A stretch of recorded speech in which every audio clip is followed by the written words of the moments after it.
Hai, selamat pagi Startup People. Kembali lagi bersama dengan Putri Maharani tentunya masih di Startup Clinic RBTV yang bisa teman-teman saksikan setiap hari Rabu ya, pukul 9 hingga 9.30 pagi. Dan kami tentunya akan memberikan informasi startup yang terbaru setiap minggunya, dan kami juga mengundang teman-teman untuk bisa bergabung ya melalui DM Instagram @rbtv_jogja ataupun juga @g45space ya, @g45space, dan juga bisa menyaksikan melalui streaming di YouTube RBTV Jogja ya. Dan pada pagi hari ini kita akan mengobrol asik ya mengenai Coffee X Technology ya.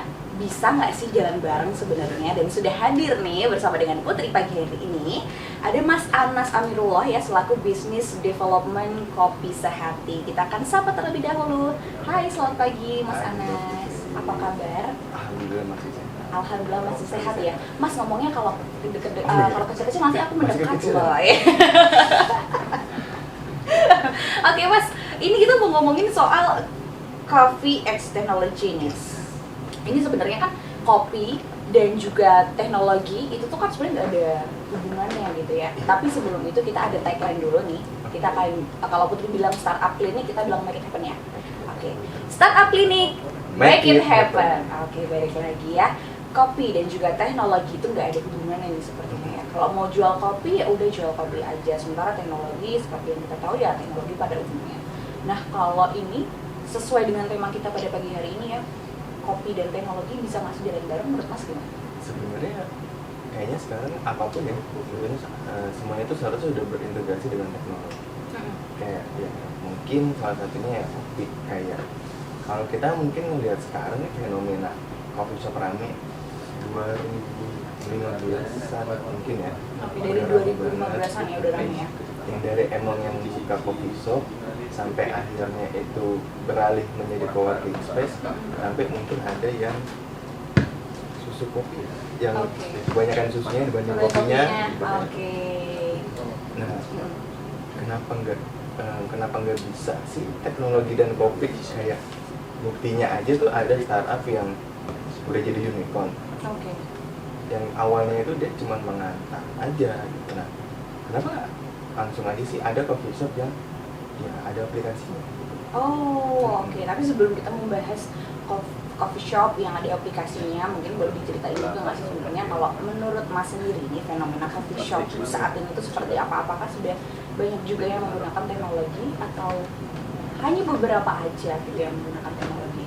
Nah itu mungkin banyak yang ngira itu kalau apa ya, menggunakan yang namanya pos kayak kasir tapi yang udah yang paymentnya cuma di scan, barcode doang, itu kan sebenarnya sudah salah satu bentuk teknologi.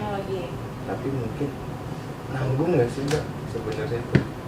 Kalau cuma di situnya aja, kenapa nggak customer-nya mereka nggak harus datang ke sana untuk dapat si minumannya? Berarti itu juga ibaratnya kalau tidak perlu datang ke sana bisa menghemat budget juga untuk tempat gitu ya istilahnya. Ya, tapi itu mungkin buat yang orang. Oke, terus kalau menurut Mas sendiri perbedaannya tuh atau mungkin teknologi selain dari mungkin kasir yang sudah tinggal di scan gitu, sebenarnya teknologi seperti apa sih yang dimaksud dengan coffee shop dan juga X teknologi ini gitu?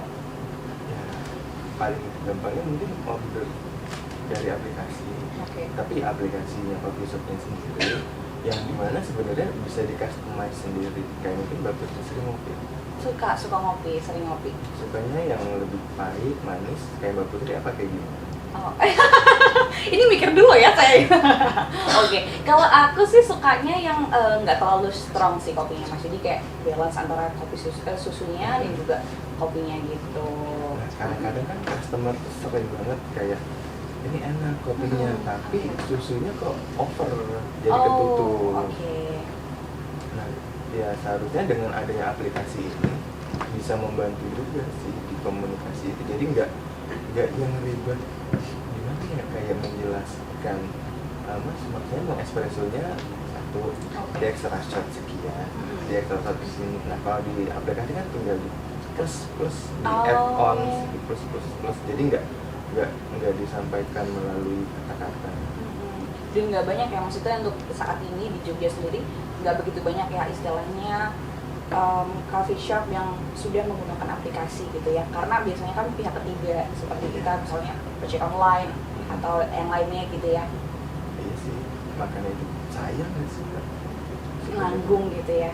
Terus kalau untuk perbedaannya sendiri Mas, perbedaan yang mungkin bisa kita dapatkan juga ketika coffee shop sudah menggunakan teknologi aplikasi gitu ya dengan yang tidak, nah itu tuh mungkin perbedaannya seperti apa dan kelebihannya juga seperti apa sih? Iya betul. Kalau aku sih mungkin melihatnya sebagai ajang marketing sih, menggunakan aplikasi. Yang untuk coffee shop yang ikut delivery order itu, si aplikasi juga sebenarnya kan di situ mereka berharap kalau mereka mendapatkan segmen pasar yang baru. Nah, coffee shop yang menggunakan, makanya itu aku terinspirasi juga sih. Kenapa harus joinan sama orang? Kalau bisa bikin aplikasi sendiri, kan dapat banyak plus-plusan. Otomatis kalau misalnya kita sudah menggunakan teknologi juga, istilahnya apa ya, kebutuhan orang-orang yang suka minum kopi itu jadi lebih mudah gitu ya Mas ya? Mungkin ada Bukan, ya jadi lebih mudah, iya banget sih Mbak. Apalagi kayak bisa dimacem-macemin aja sih aplikasinya. Jadi mau bikin yang aneh, maksudnya mau bikin promo yang seperti apa itu bisa langsung ya, aplikasi sendiri. Oke. Terus menurut Mas nih, bisnis teknologi ya, bisnis coffee shop gitu di masa depan gitu ketika sudah menggunakan teknologinya akan seperti apa Mas? Kayaknya semuanya akan berjalan dengan lebih cepat sih kalau aku. Kayak mungkin apa ya, kayak kenapa si delivery order itu laku banget. Kayaknya kan kita nggak harus datang ke sana, kayak mungkin apa ya, nyari kunci motor dulu, hidupin motornya dulu, belum kalau di jalan macet gitu ya. Apalagi mungkin kalau buat anak-anak milenial sekarang ngumpulin niatnya sih, udah yang paling susah. Nah, dengan adanya aplikasi kayak tinggal ngecat. Oke. Dan aplikasi ini apakah sudah, ini kan Mas juga selaku dari bisnis development Kopi Sehati juga gitu ya. Nah, apakah juga ini terinspirasi juga dari Kopi Sehati atau gimana nih awal mulanya, kenapa Mas punya ide untuk membuat aplikasi gitu ya? Dan ya, berarti ini Kopi Sehati sudah ada aplikasinya atau bagaimana? Kalau sampai sekarang sih Kopi Sehati itu masih tahap testing sih Mbak, testing user. Yang dimana itu kami belum buka si shopnya secara offline dan aplikasinya secara online, masih tahap development. Kayak sebenarnya tuh aplikasi yang seperti apa, coffee shop tampilannya seperti apa. Mungkin didoain aja nih Mbak, akhir bulan ini atau awal bulan depan. Wow, amin ya, semoga bisa cepat terbuka secara offline dan juga online. Nah, tapi kalau melihat juga nih kan sudah menggunakan aplikasi. Nah, kenapa sih Mas, mungkin dari tadi juga sudah dijelaskan gitu ya, mungkin lebih mempermudah dan lain sebagainya gitu. Kalau menceritakan sendiri dari Kopi Sehati ini, mungkin boleh diceritakan latar belakangnya gitu, sejak kapan gitu kan, terus kenapa sih akhirnya ingin membuat Kopi Sehati juga gitu. Karena kan sebenarnya kalau melihat coffee shop kan di Yogyakarta juga sudah banyak sekali. Nah, kenapa sih Mas memilih coffee shop? Ya, jadi kalau aku sih awalnya jadi awalnya adanya si Kopi Sehati ini, aku pengen bikin coffee shop. Terus bertemu dengan Pak Arif selaku dari Portival. Terus dia cuman kayak nyeletuk, kenapa nggak sekalian aja kita bikin coffee shop? Oh ya udah deh Pak. Tapi awalnya banget sebelum yang bergabung dengan aplikasi, aku pengen bikin coffee shopnya itu khusus buka di dini hari sampai ke siang. Oh, justru malah dini hari sampai ke siang. Opening hour-nya itu jam 11 malam, jadi 23.00 sampai ke 11.00. Yang dimana tuh notabene, mungkin khusus di Jogja ya, dikit nih sih Mbak sebenarnya yang buka dan mempunyai, dan kopinya tuh enak. Oke. Ya. aku belum nemu sih itu aku. Jadi maksudnya kayak kebanyakan tuh udah common gitu ya, buka dari jam 9, jam 10 sampai jam 12 sampai jam 1 pol-polan gitu ya. Ini pengen buat terobosan baru gitu. Apalagi mungkin yang mahasiswa akhir ya, yang masih skripsian kan biasanya tuh sukanya jam 2 pagi, jam 3 pagi ngeliatin aplikasi, aduh mau minum apa, bingung.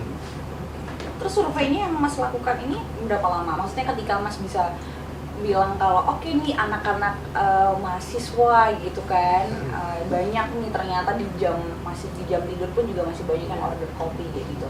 Nah kan ini sebenarnya juga salah satu yang riskan juga Mas, ketika nggak akan sebanyak yang membeli di jam apa ya istilahnya di siang sampai malam gitu loh, daripada di jam tidur. Nah ini mungkin survei-survei ataupun juga riset-riset yang Mas lakukan ini seperti apa?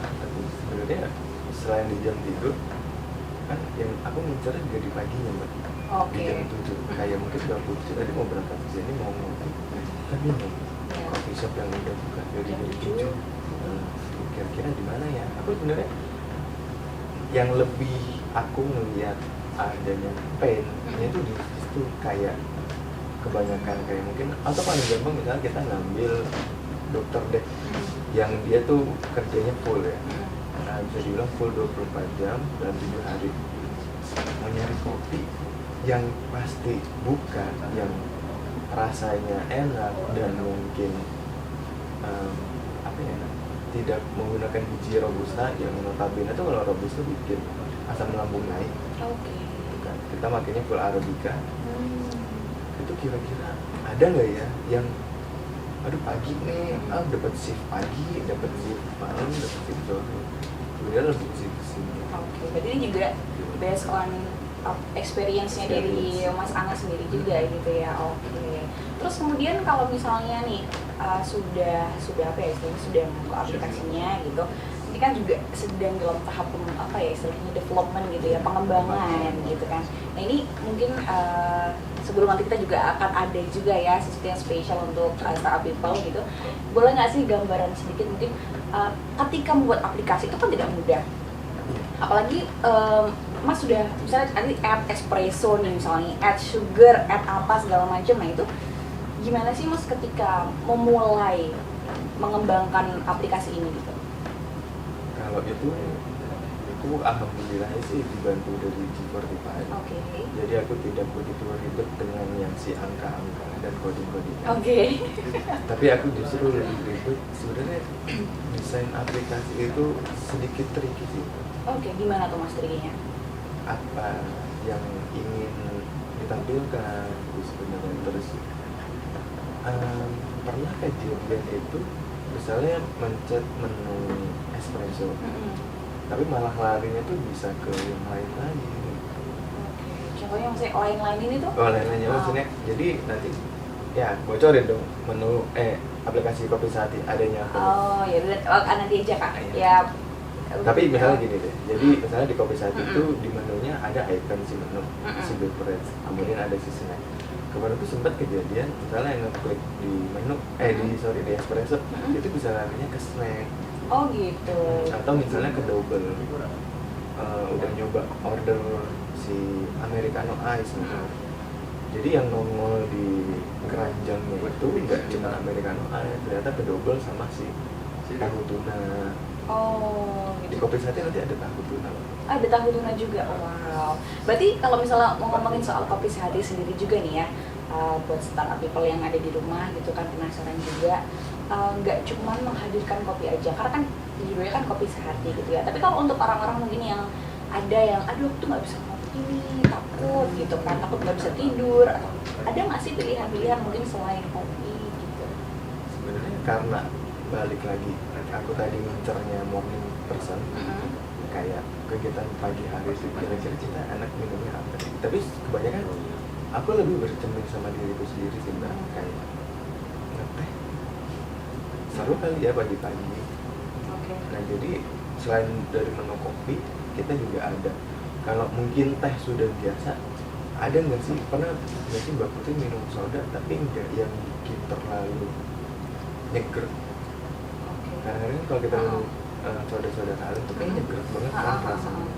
oke. Di Kopi Sati itu karena mengkonsumsinya di pagi hari. Jadi kami bikin soda sendiri yang tidak apa ya namanya, tidak begitu nyeger deh. Berarti macam-macam juga ya.